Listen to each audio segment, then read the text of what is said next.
Desde hace casi 20 años, Editorial Taeda, Fundación Taeda y Revista DEF buscan aportar el debate sobre aquellos temas estratégicos que hacen al desarrollo del hemisferio, política internacional, ciencia y tecnología, defensa y seguridad, energía y medio ambiente. Conoce más en nuestra web y redes, taeda.com.ar y defonline.com.ar.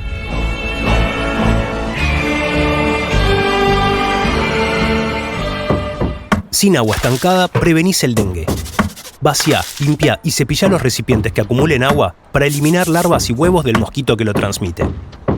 Encontrá más recomendaciones en buenosaires.gov.ar/dengue. Buenos Aires Ciudad. Vamos por más.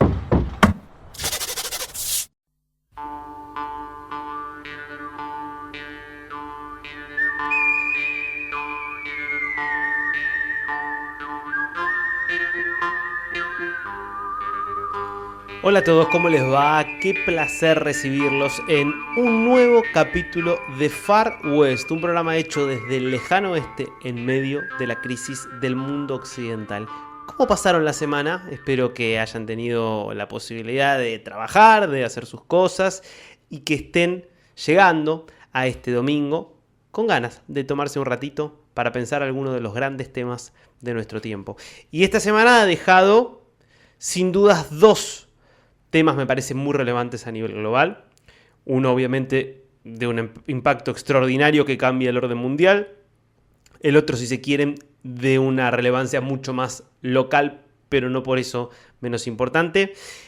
Me estoy refiriendo, por un lado, a lo que significó la caída de Bashar al-Assad en Siria. Esto ocurría el fin de semana pasado, pero lo que hemos visto esta semana es cómo trata de consolidarse un nuevo gobierno, un nuevo orden a partir del triunfo de este grupo islamista, HTS, o la Organización para la Liberación del Levante, que tiene tantas particularidades, que tiene un origen extremista, fundamentalista, que viene de Al-Qaeda, pero que busca mostrarse hoy más pragmático. Bueno, muchas cosas para pensar respecto de lo que está pasando. Vamos a dedicar la breve historia del mundo a tratar de reconstruir hacia el final del programa la historia de lo que fue la guerra civil en Siria, de lo que es la guerra civil en Siria, porque difícilmente haya concluido el domingo pasado con la caída de al-Assad. Pero vamos a centrarnos en el otro hecho, para arrancar el programa, que te decía, tiene un impacto más bien local, pero mucha resonancia global, y es el hecho de que Javier Milei haya cumplido un año como presidente de la Argentina. Un año en el que la política argentina vivió un antes y un después, un quiebre, un punto probablemente de no retorno.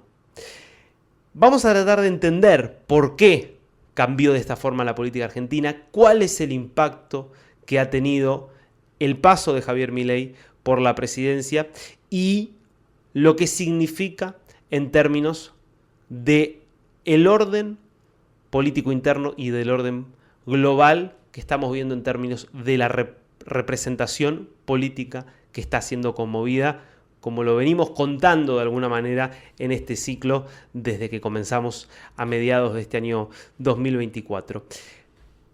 Si analizamos el año de Milei, hay que empezar por lo extravagante de su triunfo. Empezamos diciendo que se trata del primer presidente libertario en la historia de América Latina, por lo menos, y te diría que autoproclamado libertario del mundo, y que gana las elecciones y se convierte en presidente en el país más estatista, o en uno de los países más estatistas de América Latina, como es la Argentina. Empezamos por ahí, más allá de lo que implica haber ganado sin estructura política, cuando se creía que era imposible ganar una elección sin un anclaje territorial fuerte, sin también un respaldo claro por parte de los principales medios de comunicación, sin hacerle caso a los asesores tradicionales, convencionales del establishment en términos de cómo plantear un debate, de cómo plantear una estrategia de campaña.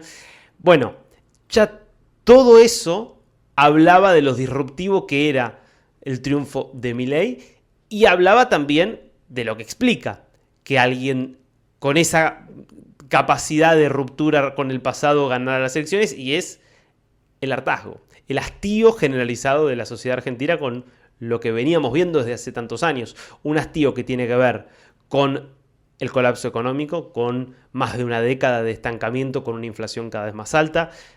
Para tener algunos datos sobre la mano y en el análisis, Argentina terminaba 2023 y acá no estoy contando diciembre, es decir, no estoy contando el impacto de las primeras medidas que tomó Javier Milei desde el 10 de diciembre.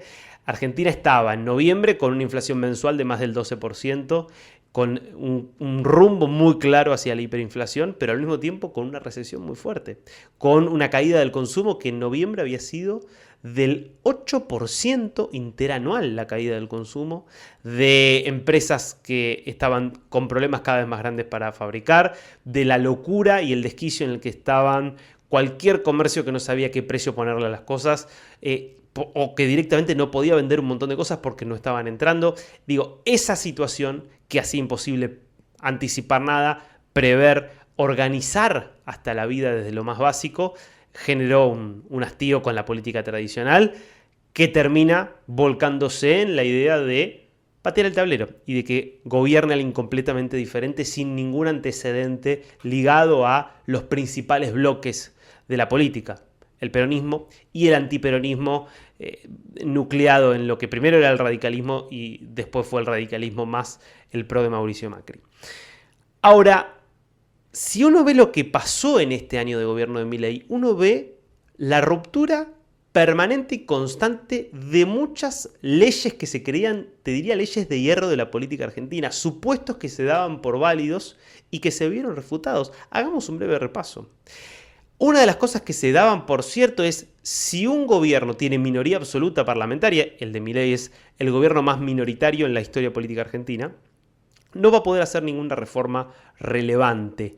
Si quiere aprobar una ley va a tener que negociar tanto que en definitiva no va a poder modificar nada. Bueno, un año después podemos confirmar que Milei ha aprobado el paquete de leyes más reformista por lo menos desde los 90, es decir, en más de 20 años y te diría que en 30 años. Reformas mucho más profundas que las que desde ya hizo Mauricio Macri, que las que hizo Alberto Fernández.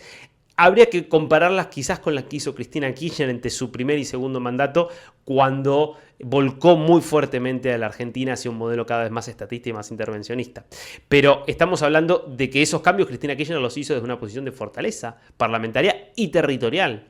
Bueno, Milei logró esto desde una situación de minoría absoluta en el Parlamento, sin ningún gobernador, sin ningún control sobre el territorio. Primer punto. Segundo punto. Se daba como una verdad irrefutable el hecho de que si un gobierno aplica un ajuste muy fuerte sobre el gasto público y provoca una caída muy drástica del salario real como consecuencia de ese ajuste, va a haber un estallido. Sobre todo si es un gobierno no peronista, siempre acechados por la posibilidad de que el peronismo sacara a la gente a la calle. Lo que estamos viendo es que, transcurrido un año, no solo no hubo un estallido, sino que hubo un impacto mucho menor de cualquier tipo de protesta o de manifestación callejera que en cualquier año anterior. Y no solo eso, sino que Milei termina el año de gobierno como el presidente que mayor nivel de confianza tiene, si tomamos como referencia el índice de confianza en el gobierno que mide la Universidad de Itela, que es probablemente la encuesta de opinión pública más confiable que tiene la Argentina en términos políticos, porque se mide desde hace más de 20 años, es independiente de cualquier tipo de interés político, de cualquier tipo de interés económico, y no pregunta por la imagen que tiene un candidato, un presidente, sino que lo que mide es la confianza que tiene la ciudadanía en el gobierno a partir de muchas preguntas que hacen una confianza general, no a si te cae bien el presidente. Y lo que vos ves es que ese índice te muestra que Milei, al cabo del primer año de gobierno, es el que mejor termina en 20 años. Solamente Néstor Kirchner superó los niveles que tiene hoy Milei en términos de confianza en el gobierno. Es decir, muy por debajo estaban Mauricio Macri, Alberto Fernández y Cristina Kirchner en sus dos mandatos. Ni tenemos que hablar de Fernando de la Rúa. Otra ley, de alguna manera, que se ve conmovida por este año de gobierno.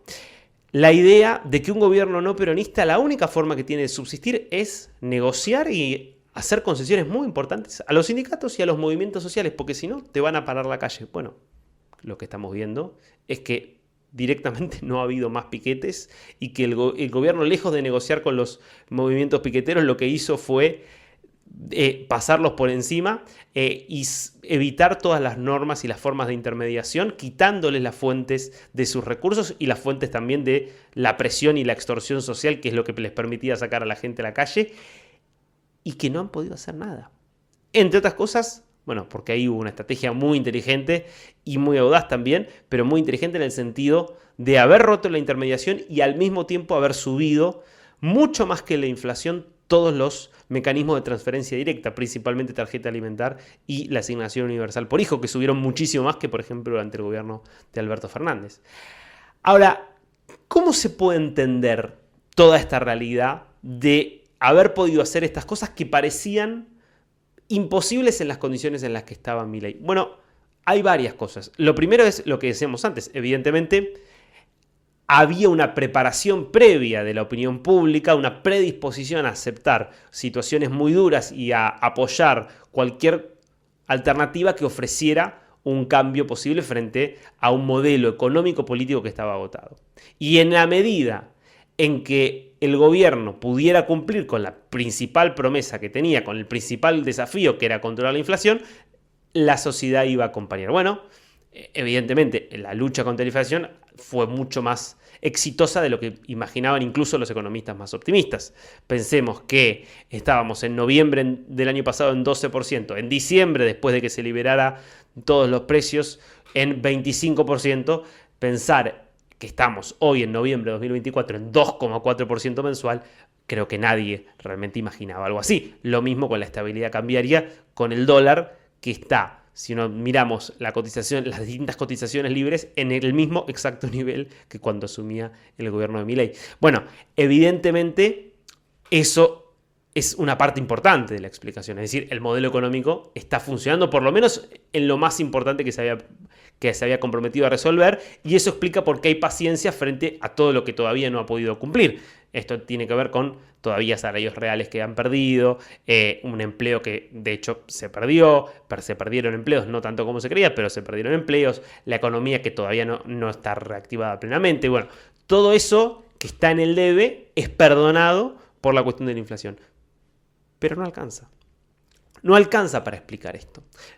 Para entender por qué Milei pudo hacer esto, hay que ver que estamos ante una nueva forma de hacer política, o mejor dicho, ante una nueva expresión política que no tiene antecedentes en la República Argentina, y es la de un gobierno no peronista que gobierna con las herramientas y con las estrategias discursivas y políticas del peronismo. Lo que nosotros estábamos acostumbrados a ver en la historia argentina, por lo menos desde la vuelta a la democracia, es que teníamos gobiernos peronistas que apelaban a las herramientas habituales del populismo en términos de concentración de poder en la figura del presidente, de pasar por alto las principales reglas institucionales, de buscar volcar todos los recursos del Estado a su favor, de tener de alguna manera un desprecio absoluto por las reglas básicas de la democracia republicana y aprovechar todo eso y poder hacerlo sin costos políticos por la justificación de que el peronismo siempre se arrogó el hecho de que gobernaba para el pueblo. Y que en nombre de gobernar para el pueblo podía saltarse todas estas reglas democráticas. Cuando esos modelos peronistas, esos gobiernos peronistas terminaban chocándose porque la economía dejaba de dar resultados, ¿quiénes ganaban? Bueno, gobiernos no peronistas, todos de alguna manera atravesados por la idea de que había que regenerar la vida democrática y que por lo tanto había que respetar la institucionalidad, más o menos, pero que por lo menos había que hacer de cuenta que se respetaba la institucionalidad, lo que significaba, bueno, restricciones respecto de qué hacer y qué no hacer con el poder.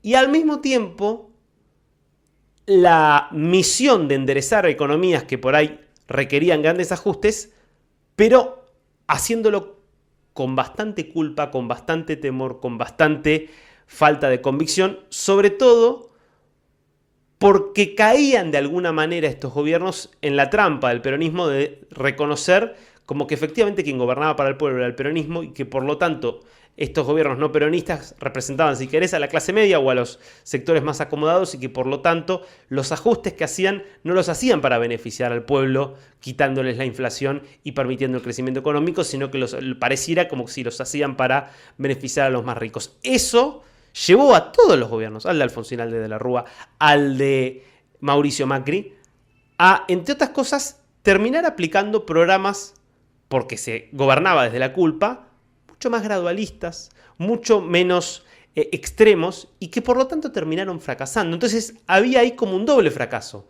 Desde ese temor y desde ese prejuicio, las medidas no eran lo suficientemente estrictas y por lo tanto fracasaban, pero además fracasaban porque carecían de legitimidad, porque no convencían, no ofrecían a la opinión pública un relato y una construcción discursiva política que pudiera convencer a la opinión pública de que eso en realidad era en beneficio del pueblo y que quienes se oponían a eso eran en definitiva quienes vivían del pueblo. Lo que logró Milei con su lógica 100% populista, pero no peronista, aunque copia todos los modelos del peronismo, a través de esta oposición entre pueblo y casta, es lograr enmarcar el ajuste en una lucha contra la casta política, en convencer a la ciudadanía de que quienes se oponían al ajuste no eran aquellos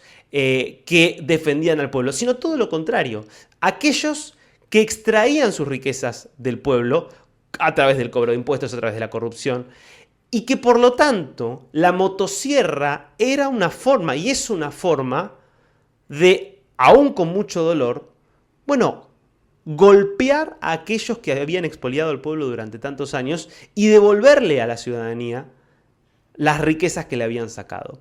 Esto que en definitiva es un relato que puede tener más o menos coincidencia con la realidad, fue extraordinariamente eficaz porque logró construir una nueva forma de polarización que dejó a la oposición no peronista prácticamente diezmada y porque al mismo tiempo dejó al peronismo sin argumentos. Porque hoy el peronismo tiene enormes dificultades para seguir diciendo que gobierna en nombre del pueblo. Porque Milei está planteando eso. Al haber opuesto casta versus pueblo y al haberse puesto en el lugar del pueblo. Es la primera vez que vemos un gobierno no peronista que dice: yo hago un ajuste y lo hago en nombre del pueblo y por lo tanto lo hago sin culpa, sin ningún miramiento, sin ningún temor. Bueno, en esa convicción está también el éxito de las medidas, porque fue mucho más audaz que cualquier otro gobierno y en esa audacia las medidas dieron resultado y al mismo tiempo porque tuvo una convicción y una capacidad de construir un relato creíble que es lo que explica que hayan podido funcionar, por lo menos en este primer año, al mismo tiempo que explica el abuso de poder, el irrespeto por cualquier lógica republicana, que claramente es lo que caracteriza a este gobierno, que de republicano no tiene absolutamente nada, una enorme capacidad para maniatar a la oposición, para reducirla, para dejarla realmente sin capacidad de respuesta o con respuestas que son realmente muy, muy limitadas. Esta es, me parece, la gran novedad que trae Javier Milei a la política argentina. Es una novedad que también tiene ecos en buena parte del mundo con distintos tipos de liderazgos populistas que desafían al establishment político tradicional y que están teniendo bastante éxito, sobre todo por el descrédito que acumula el establishment político en todo el mundo por la forma en la que se ha ido separando en su visión de la realidad de los intereses reales de las mayorías y de lo que les pasa a las mayorías, y marca evidentemente un antes y un después, por lo menos en la política argentina. La pregunta hacia adelante es, bueno, si esto efectivamente tiene éxito, si esto efectivamente logra mantener un orden económico y sienta las bases para que haya un desarrollo y un crecimiento sostenido, ¿estamos entonces ante una amenaza? Porque precisamente sería la consolidación de un populismo que no respeta demasiado los límites por el poder. ¿Hasta dónde puede llegar esa amenaza? Y segunda pregunta, independientemente de si tenemos que preocuparnos por esto o no, ¿es el hecho de que Milei esté teniendo éxito tomando las mismas herramientas del peronismo la prueba definitiva de que no hay lugar en un país como la Argentina para que haya un gobierno exitoso que sea un gobierno liberal, democrático, pluralista, que respete al otro, que respete las diferencias? ¿Es la constatación de que la Argentina solo puede ser gobernada a través del populismo? Estás escuchando Far West con Darío Mizrahi.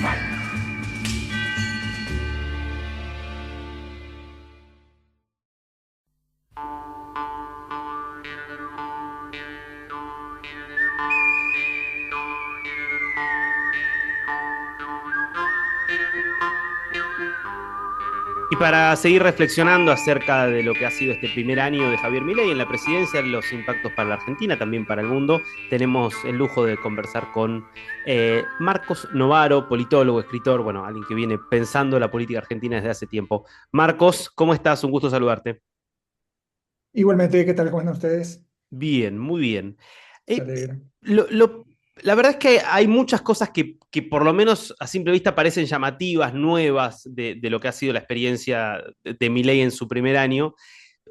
Quiero arrancar por ahí, preguntándote, ¿qué ves vos de novedoso, de algo nuevo que ha traído a la política argentina? ¿Qué aspectos de la forma de gobernar, de las cosas que ha hecho, te parecen que son más o menos rupturistas respecto de la dinámica con la que venía la experiencia política argentina? Pues es una buena pregunta y hay que pensarlo bien, digamos, ¿no? Hay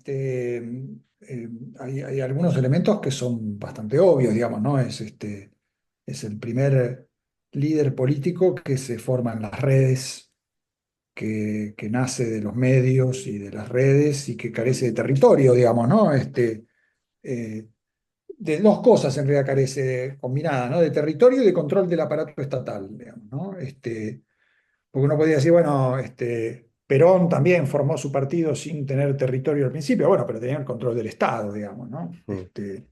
Y estaba aliado con actores que sí tenían territorio, digamos, ¿no? La iglesia, los militares, parte del Partido Radical, los partidos conservadores, digamos, ¿no? Esa es la tropa que reunió él para formar el peronismo, digamos. Acá no, acá tenés un tipo que se mantiene autónomo de lo que se llama la casta, las corporaciones, políticas sectoriales y del aparato estatal, digamos, ¿no? Es un grupo de marcianos en este mundo político formado por actores muy organizados, que es la política argentina, digamos, ¿no? Que siempre ha sido, incluso cuando gobernaron outsiders, que en realidad siempre fueron en alguna medida simuladores de outsiders simulados, digamos, ¿no? Mm. El caso de Menem, un outsider a medias, digamos, ¿no? O el propio Kirchner, que un poco era lo mismo, vengo del sur, los vientos patagónicos me trajeron acá. Mm. Mentira, te trajo el PJ bonaerense, digamos. Bueno, acá no, acá tenés un tipo que en serio viene de la sociedad en un sentido muy lato, digamos, ¿no? Muy fuerte. Y otro aspecto, digamos, que me parece que es muy novedoso es cómo combina las tradiciones liberales y populistas, digamos, ¿no? Mm. Es muy interesante.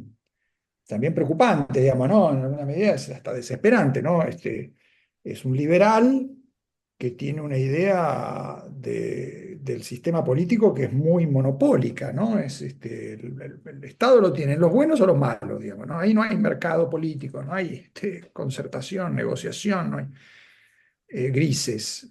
En otras áreas de la vida social hay cooperación espontánea. En el mundo político hay monopolio, digamos, ¿no? Y esa es una visión muy autocrática de las cosas, muy binaria, digamos, ¿no?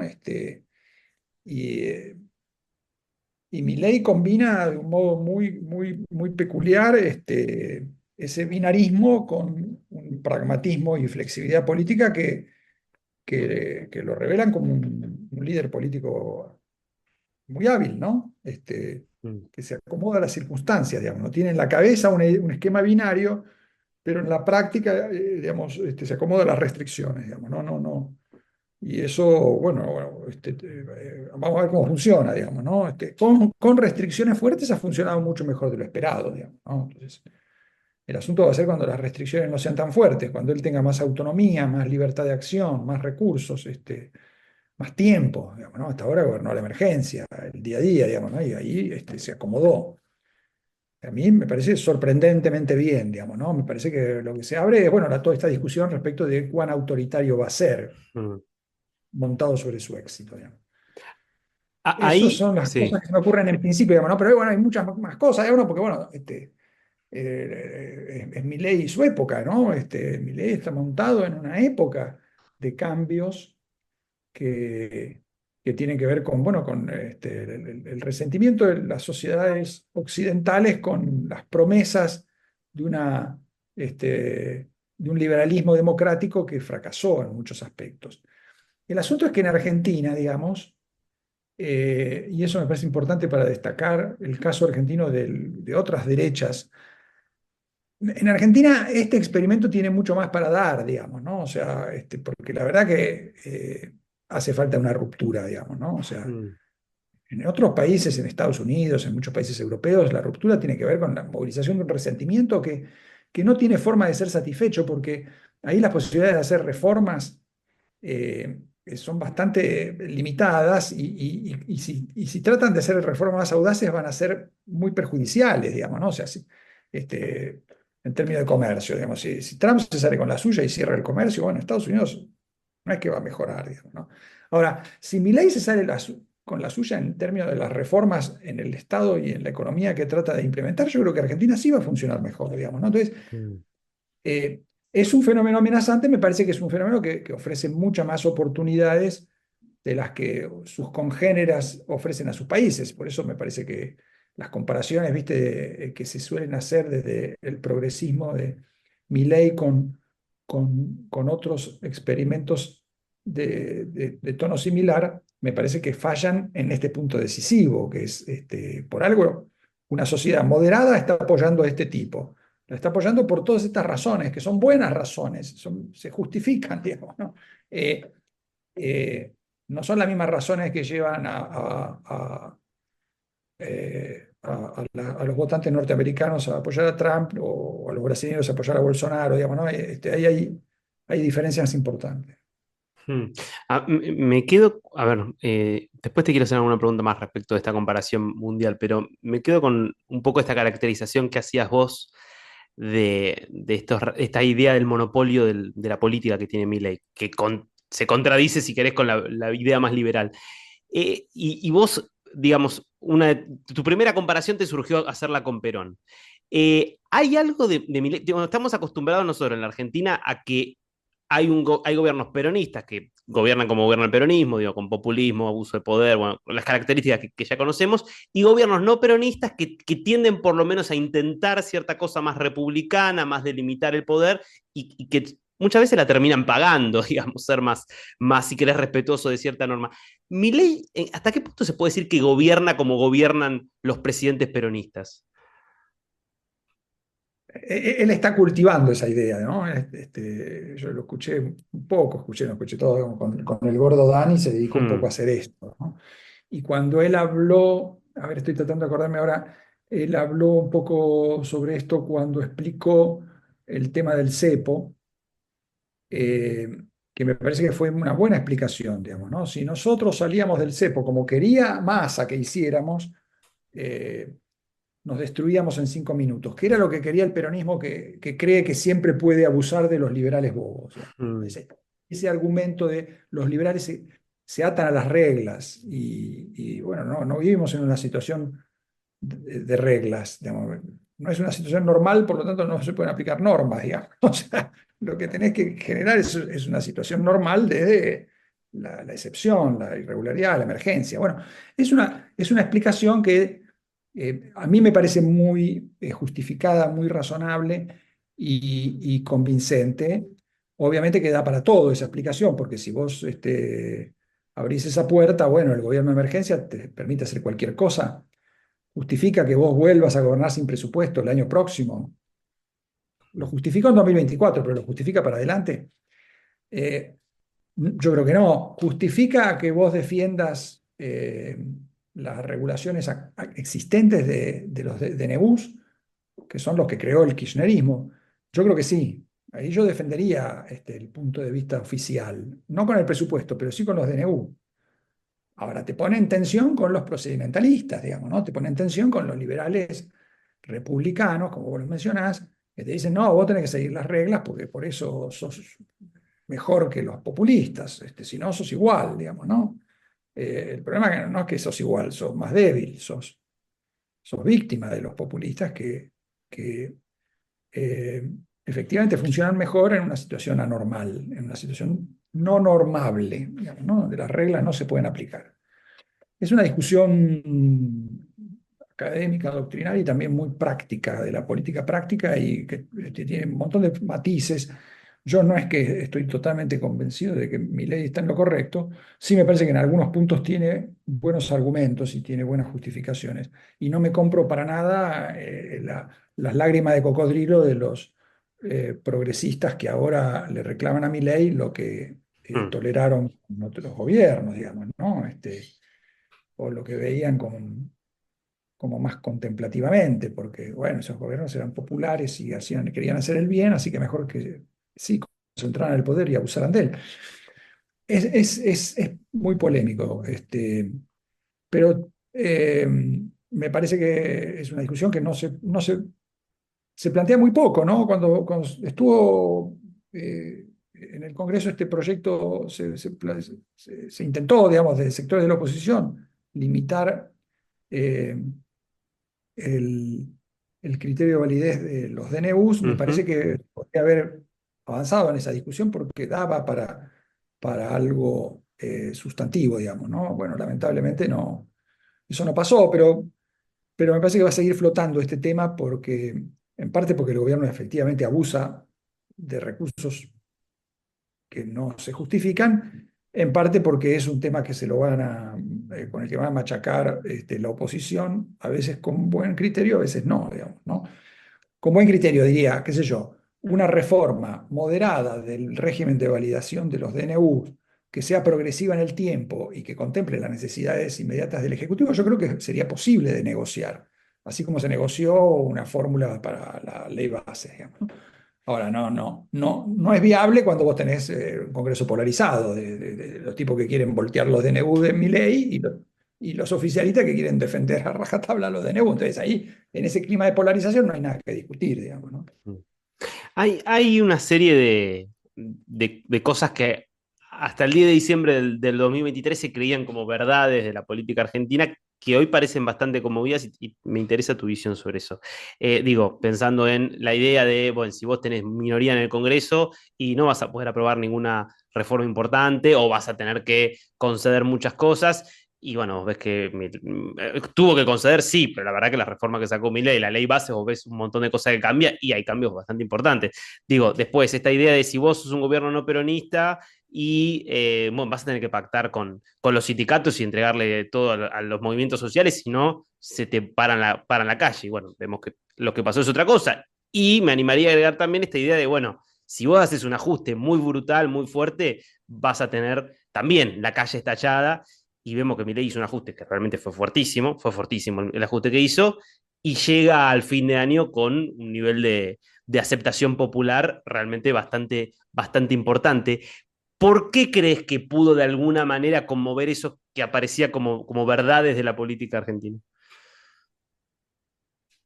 Eh, sí, es una pregunta también bastante trabajada y discutida, aunque igual vale la pena volver sobre eso, ¿no? Porque me parece que en la mayor parte de los análisis o de los intentos de responder eso se pone el foco en la tolerancia social, digamos, ¿no? Que tiene que ver con, bueno, de dónde venimos. 15 años de esta inflación, frustración, falta de perspectivas, bueno, hace que eh, el argumento de sacrifiquémonos un poco más, pero no para seguir empobreciéndonos, sino para dejar de hacerlo y salir de este ciclo de decadencia, tiene fuerza frente a la sociedad. Ahora, me parece que se pasa por alto otra cuestión que está lo más importante, que es por qué el sistema político también acompañó, digamos, ¿no? Porque creo que lo que vos destacabas tiene mucho que ver con la tolerancia social, pero más todavía con que el sistema político avaló, Mm. negoció, arrastró los pies, en algunos aspectos quiso moderar cosas, qué sé yo, pero en lo esencial avaló. Y avaló porque, digamos, no es cierto que Milei llegó, digamos, como un rayo de golpe en un país que iba para otro lado. No, o sea, este país viene discutiendo esta cuestión de terminar con el estatismo, el intervencionismo y un populismo berreta hace mucho tiempo, digamos, ¿no? Entonces hay consensos que ya existían hace tiempo y las fuerzas políticas eh, que fueron formando esos consensos, también representadas en el Congreso, también representadas en el territorio, tienen muchos gobernadores, tienen más gobernadores que nunca, digamos, ¿no? Hay más gobernadores por mercado que nunca en la historia del país, ni siquiera en la época de Menem era así, digamos, ¿no? Estaba, qué sé yo, Palito Ortega, pero después tenías un montón de gobernadores que eran recontra tradicionales. Ahora hasta los radicales son tipos que entienden el problema, digamos, ¿no? Los radicales de los 90 no entendían el problema así. Este, a mí me parece que ahí hay un cambio en el sistema político que, bueno, que es el que explica bueno, el argumento de la casta es falso, digamos, ¿no? No es cierto, Mm. la casta no existe, digamos, ¿no? O sea, bueno, hay casta en algunas áreas, pero digamos, la verdad es que buena parte de la élite tradicional que quiere las reformas hace mucho y las quiere con convicción este, y entonces, bueno, Milei pudo golpear y negociar en el Congreso, pudo abrir la agenda y después ver, digamos, negociar dentro de esa agenda muy amplia, bueno, qué cosas pasaban y qué no. Y lo mismo pudo hacer por, por, por, por problemas parecidos con los sindicatos y con las organizaciones de desocupados, digamos, ¿no? Donde también hay un cansancio eh, eh, estructural, no solamente coyuntural, con la situación existente, digamos, ¿no? O sea, los sindicatos no opinan todo lo mismo que Moyano, digamos, ¿no? Mm. Los piqueteros no son todos Belibón y Grabois. Por algo, muchos de esos tipos van a ser candidatos de la Libertad Avanza en la provincia de Buenos Aires. Les pegó, los disciplinó, los sacó de la calle y algunos los reclutó. Mm. Y ha habido palos y zanahorias con el sindicalismo, palos y zanahorias con todos los actores institucionales o corporativos, digamos, ¿no? Entonces yo creo que ahí hay una riqueza del fenómeno que es muy interesante y que todavía deja, digamos, abierta la pregunta respecto de cómo se va a formar esta coalición de gobierno, ¿de quiénes son los que están adentro y los que están afuera. En el tren del progreso del que habla Milei, que ahora, viste, va a avanzar a pasos acelerados, que eso, bueno, es otra parte de la locura del tipo digamos, ¿no? Mm. Ahora su súper optimismo, fruto de que las cosas le salieron bien, digamos, ¿no? O sea, bueno, ese tren del progreso va a estar formado por un montón de gente que tiene intereses muy distintos, digamos, ¿no? Donde negociar va a ser mucho más difícil, inevitable, y compaginar las políticas para uno y otro también va a ser más complicado, digamos, ¿no? Mm. Para el simple hecho de esto, digamos, cuando el tipo empieza a tener más territorio, ya el ajuste le va a ser mucho más difícil en el territorio, precisamente porque va a tener un montón de tipos propios que le van a estar Claro. diciendo, che, a esta provincia no le saques tanto. Él sueña con tener gobernadores, no es tan, no es tan fácil convivir con gobernadores propios, digamos, ¿no? Mm. Sueña con tener un territorio nutrido de dirigentes, bueno, pero no todos van a ser como el Gordodán, digamos, ¿no? Un montón de tipos que van a querer, además de satisfacciones ideológicas y fama y qué sé yo, van a querer plata. El gordo Dan por ahí también quiere plata, digamos, ¿no? No sé, ¿entendés? Todo eso está en curso de formación, digamos, ¿no? Mm. Ahora, ya que traemos el tema de la casta y de cómo se está moviendo la política, la sensación es que a la oposición, después de un año, le sigue costando mucho ubicarse respecto de por dónde entrarle al gobierno, porque uno ve a la oposición no peronista y el radicalismo y el PRO y no saben cuándo ser oposición, cuándo no, cómo no ser absorbidos por completo por Milei.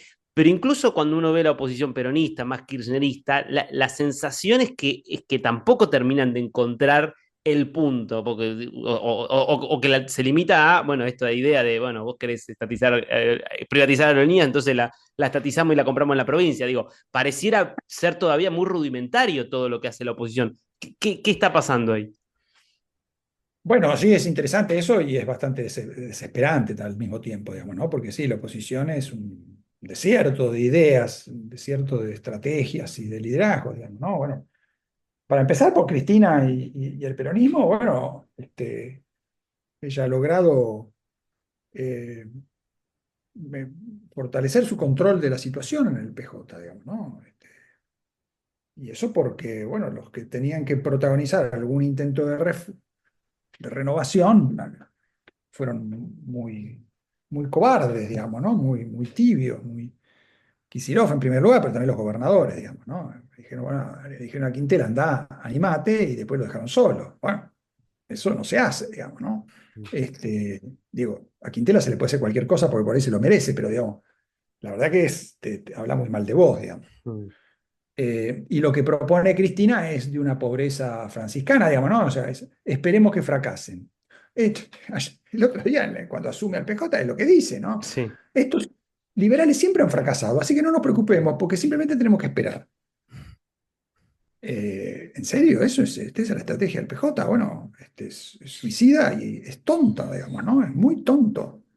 Eh, bueno, la historia no se repite siempre igual y vos no vas a heredar una cosa si ni siquiera tenés una idea respecto de qué es lo que querés aunque sea algo de todo esto funcione. Bueno, pues que querés volver para atrás que también con la inflación, o sea, decía algo sobre el tema, algo sobre la inflación, decir, bueno, si en esto está bien, nos equivocamos y ahora está bien lo que hace, por lo menos en algunas aspectos, nada, una cero, una pobreza completa, digamos. El resto de la oposición no está mucho mejor y además ni siquiera tiene la ventaja de ser la contracara polarizada, digamos, ¿no? O sea, de Milei necesita a Cristina, los demás no lo necesita. Este, y entonces no va a haber ningún gancho ahí para rescatar a nadie, al contrario, toda esa gente va a quedar sepultada por la ola mileísta el año próximo si no hacen las cosas un poco mejor y no tienen mucho de dónde agarrarse para hacer las cosas mejor, digamos, ¿no? Macri tenía una sola apuesta, que era la alianza. Por eso dinamitó Juntos por el Cambio y apostó a que milanesas y qué sé yo, bueno, la cosa iba a avanzar. Bueno, no, fracasó. ¿No? Como siempre, Macri no tiene un plan B, digamos. El tipo avanza con una idea. Con suerte tiene una idea, digamos, ¿no? Después le quemó esa idea y ya está, no tiene nada. Está completamente. Ahora vamos a ir solos, dicen. ¿En serio van a ir solos? O sea, eso es la cosa más estúpida que yo he escuchado. Se apuraron a quemar Juntos por el Cambio. Bueno, deberían apurarse a reconstruir algunos lazos ahí, porque solos van recontramuertos, digamos, ¿no? O sea, solos hasta Santilli lo va a abandonar. En la provincia de Buenos Aires se van a quedar sin nada, porque Santilli se va, obvio, yo me iría corriendo, digamos, ¿no?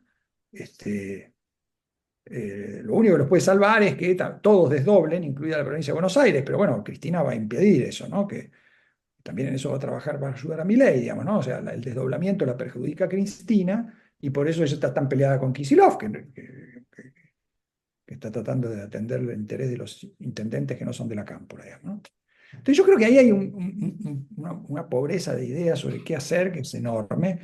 Sumemos a eso la vuelta del radicalismo, el hábito de partirse en mil pedazos y del peronismo disidente de frustrar todas las promesas que hace, digamos, ¿no? O sea, el cordobesismo una vez más, debe ser la quinta vez que frustra la promesa que habló de que se iba a nacionalizarse y una vez más se acobardó, no hizo nada, digamos, ¿no? Schiaretti salió de la elección del año pasado fortalecido, tenía la oportunidad de decir, bueno, ahora vamos a empezar a construir un peronismo diferente, con más o menos éxito, probablemente mucho éxito al principio no tuviera, pero bueno, era algo, ¿no? Algo por lo menos un poco mejor que Quintela. Este, la verdad es que no hizo absolutamente nada, y bueno, es un problema ahí que no tiene solución, ¿no? Ese peronismo no va a despegar. Entonces, si ninguna de las partes despega, tampoco tienen posibilidad de cooperar para hacer algo en conjunto, digamos, ¿no? Yo no veo que... Sí veo gobernadores sobreviviendo porque desdoblan sus elecciones, no veo un centro político sobreviviendo porque tiene alguna capacidad de recomponer sus alianzas y sus liderazgos y alguna estrategia, como vos decís, de diferenciación razonada frente al gobierno. Ni siquiera lo hicieron ahora cuando Milei les ofrece la oportunidad de oro en la discusión del presupuesto. Ellos pueden sentarse en una mesa y decir en público, en los medios, miren, no estamos de acuerdo con que gobierne otro año más sin presupuesto. No lo vamos a hacer. Las bancadas que los representan no fueron capaces de hacer eso. Bueno, si Milei te regala la oportunidad y no lo haces, bueno, ya está, estás sonado, digamos, ¿no? Clarísimo. Marcos Novaro, un placer realmente. Muchísimas gracias por estos minutos. Gracias a ustedes, un gusto y bueno, que tengan feliz año. Abrazo. Estás escuchando Far West con Darío Mizrahi.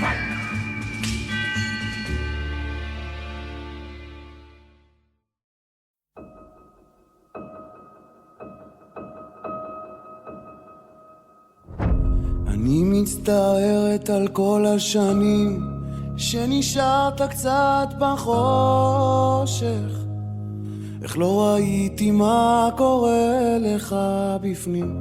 אני מצטערת על 1000 מילים שאמרתי בתחפושת, כל כך רציתי שתצא מהכלים, שתתפרק, שקצת תתפרק, שקצת תתרחק ותתרחק בחושך.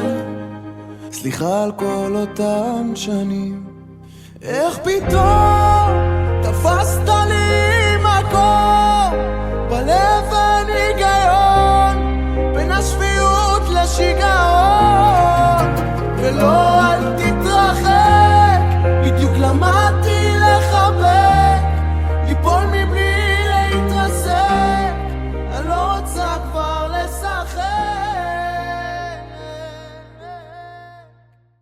Estás escuchando Far West con Darío Mizrahi.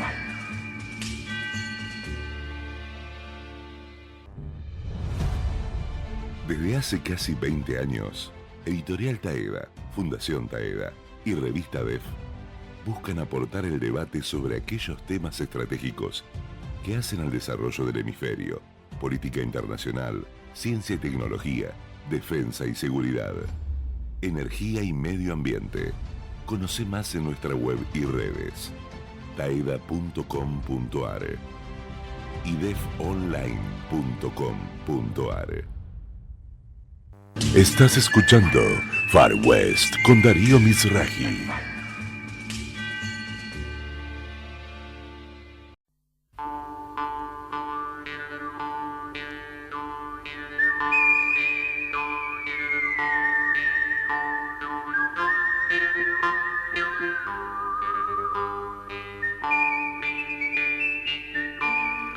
Y para cerrar este capítulo de Far West, nos vamos a meter con el gran tema del momento a nivel global, la caída de Bashar al-Assad y el nuevo orden que se está construyendo en Siria, del que tenemos muchos más interrogantes que respuestas.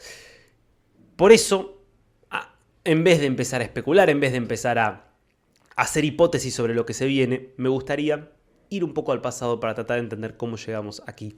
Así que la breve historia del mundo de hoy va a tratarse sobre la guerra civil en Siria. La guerra civil que de alguna manera empieza a cerrar por lo menos un capítulo este domingo pasado con la caída de Bashar al-Assad.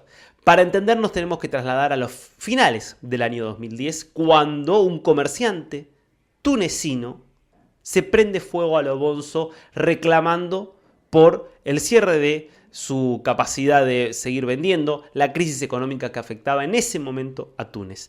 Esa acción desata un estallido social en este país del norte de África que rápidamente se va a ir propagando por prácticamente todas las dictaduras árabes. Quienes logran sobrevivir bastante bien a esto son las monarquías árabes, es decir, países como Arabia Saudita, como Qatar, como Bahrein, países que son autocráticos al 100%, que tienen la legitimidad de tener regímenes islamistas en sociedades que tienen una visión islamista y, si se quiere, la estabilidad que les da la autocracia monárquica después de tanto tiempo. El problema lo tienen las dictaduras justamente árabes, que eran todas dictaduras laicas en sociedades islamistas sin la legitimidad de alguna manera haber provenido de alguna dinastía que les daba, si se quiere, la cobertura para poder mantenerse durante tanto tiempo el poder con aceptación de una parte importante de la población. Eso explica que el estallido provoque la caída de Ben Ali, el dictador tunecino, la caída de Hosni Mubarak, el dictador de Egipto, la caída del dictador de Muammar Gaddafi, el dictador de Libia, la caída también del dictador de Yemen, insisto, todas dictaduras laicas, a la que hay que sumar la de Bashar al-Assad, una dictadura que se remonta al año 1971 con la llegada al poder de Hafez el-Assad después de un golpe de estado interno, el padre, estamos hablando de Bashar al-Assad, que instaura esta dictadura con la particularidad encima de que más allá de ser laica, era una dictadura muy influida por Irán, entre otras cosas porque la familia al-Assad pertenece a una rama dentro del Islam que es la rama alauita, que es considerada parte de la familia del chiismo, es decir, la rama dominante en la República Islámica de Irán, que es, sin embargo, una rama minoritaria en prácticamente todo el mundo árabe, donde, como ocurre en Siria, por ejemplo, la principal rama religiosa dentro del Islam es el sunismo. Con lo cual, ya había allí un caldo de cultivo para protestas que tuvieran, entre otras cosas, un contenido religioso. Lo cierto es que frente a al-Assad se levantan grupos que pedían democracia, grupos que pedían mejoras económicas y muchos grupos que pedían esencialmente que hubiera un gobierno islámico, porque no hay fuerza en el mundo islámico más potente que el Islam pensado políticamente, que la idea de que toda la sociedad, toda la política, toda la economía debe estar regida por los principios de la Sharia, por los principios de la ley islámica. Eso explica que en prácticamente todos estos movimientos que se conocieron como Primavera Árabe, todos los grupos que pedían democracia liberal fueran rápidamente superados, eliminados y de alguna manera reemplazados por grupos islamistas. Algunos terribles, como fue el Estado Islámico o Al-Qaeda, otros quizás un poco más moderados. Lo que sucede entonces en Siria a partir de este proceso es que estos distintos grupos iban a hacer caer a al-Assad, que no iba a tener forma de subsistir. ¿Qué es lo que le salva a al-Assad? Esencialmente los dos aliados que tenía. Decíamos antes, la vinculación con Irán a partir de que pertenecen a la misma familia dentro de lo que es el Islam. Bueno, eso hizo que Irán apoyara directamente con armamento, que apoyara directamente con distintos asesores militares y además que pusiera a disposición a Hezbollah, la organización terrorista libanesa que sabemos es el principal brazo de Irán para actuar en el exterior. Esos rebeldes terroristas de Hezbollah fueron un insumo fundamental para el ejército sirio porque eran combatientes experimentados y expertos en guerra sucia, que era el tipo de guerra que le proponían las distintas organizaciones insurgentes que desafiaban al régimen de al-Assad. El otro gran apoyo fue Rusia. Desde 2015, sobre todo, Rusia decidió, con todos sus recursos militares, sostener a Siria, principalmente con la fuerza aérea y una campaña de bombardeos que fue brutal, pero que diezmó a muchos de los grupos rebeldes, y al mismo tiempo con el apoyo de armamento, de dinero, de sus asesores militares que sostuvieron a un ejército sirio que de lo contrario no se hubiera mantenido leal a al-Assad. Esta combinación permitió diezmar a prácticamente todos estos grupos. Recordemos que ISIS, Estado Islámico, llegó en su momento a tener el control de gran parte del territorio de Siria y de Irak. Bueno, gracias a Rusia, también gracias a los ataques que realizó Estados Unidos, ese grupo quedó reducido prácticamente a la nada. Y Siria quedó partida en una situación en la cual la mayor parte del territorio estaba de vuelta bajo control de al-Assad. Una parte quedó bajo control de las fuerzas kurdas, fuerzas que responden a una minoría étnica que profesa el Islam, pero que tiene su propia lengua y su propia tradición, que desde hace décadas pelea por tener su propio Estado, pero no lo puede obtener, y que por ser grupos no islamistas, no radicalizados, contaron con el apoyo de Estados Unidos, principalmente para hacer su presencia territorial en el combate contra el extremismo de ISIS. Y después quedó en el noroeste un pequeño grupo de sectores islamistas, pero no tanto vinculados a ISIS, sino a la otra gran organización terrorista, a Al-Qaeda. Allí funcionaba el Frente al-Nusra, liderado por Abu Mohammed al-Jolani, que tras la caída del Estado Islámico, desde la provincia de Idlib, que era donde había quedado recluido este grupo, se dio cuenta de que la única forma de vencer a Al-Assad y de obtener un mínimo de apoyo internacional era despegarse de todo lo que fuera el islamismo radical, que había quedado totalmente deslegitimado por la brutalidad y barbarie de Al-Qaeda. Entonces le cambia el nombre al grupo, le pone HTS, siglas en árabe para lo que es Organización para la Liberación del Levante. Él mismo deja de usar turbante, deja de usar túnicas tradicionalistas, empieza a vestirse de fajina verde oliva, empieza a dejarse, la barba ya la tenía larga, se la emprolija un poco, y pasa a ser alguien más parecido, si querés, a Fidel Castro que a Osama Bin Laden. Sin dejar de proclamar la idea de que debía haber un régimen islámico en toda Siria, sí dice que no debía ser un régimen extremista, que debía permitir la tolerancia con ciertas minorías. Estrategias que le permiten mantener un nivel de respaldo importante y no ser, por lo menos, blanco principal de los ataques de Occidente. ¿Por qué termina cayendo entonces Al-Assad? Esencialmente porque lo que había rescatado a Al-Assad era la presencia de Siria, de Rusia en Siria y de Irán en Siria. Desde justamente 2022, con la invasión a Ucrania, Rusia pasó a tener toda su concentración de fuerzas y de energía en Ucrania y dejó de estar en condiciones de apoyar a Al-Assad.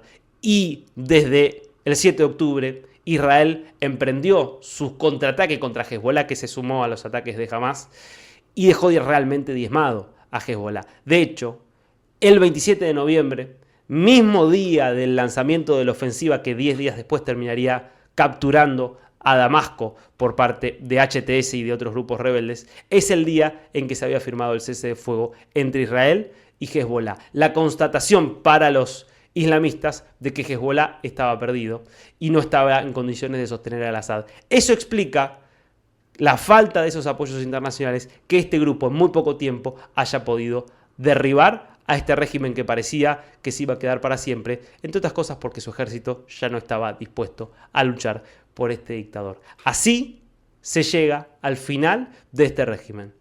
Ahora bien, ¿es este el final de la guerra civil? Ese capítulo todavía probablemente no esté sellado. Y ahora sí, nos tenemos que despedir. Como siempre, muchas gracias por su tiempo, por su paciencia, por escucharnos, y gracias especialmente a Romina Bosrajian, la jefa, la productora, la coordinadora de este programa. Sin ella, Far West no sería posible. Nos reencontramos la semana que viene. Ya se nos escapa el año, uno de los últimos episodios de Far West. Chao.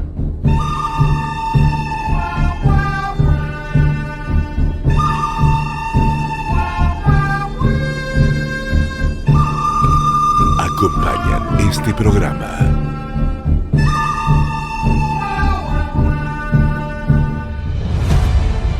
desde hace casi 20 años.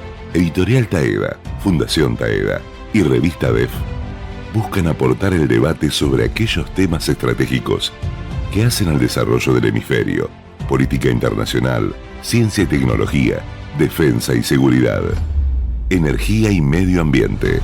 Conoce más en nuestra web y redes, taeda.com.ar y defonline.com.ar.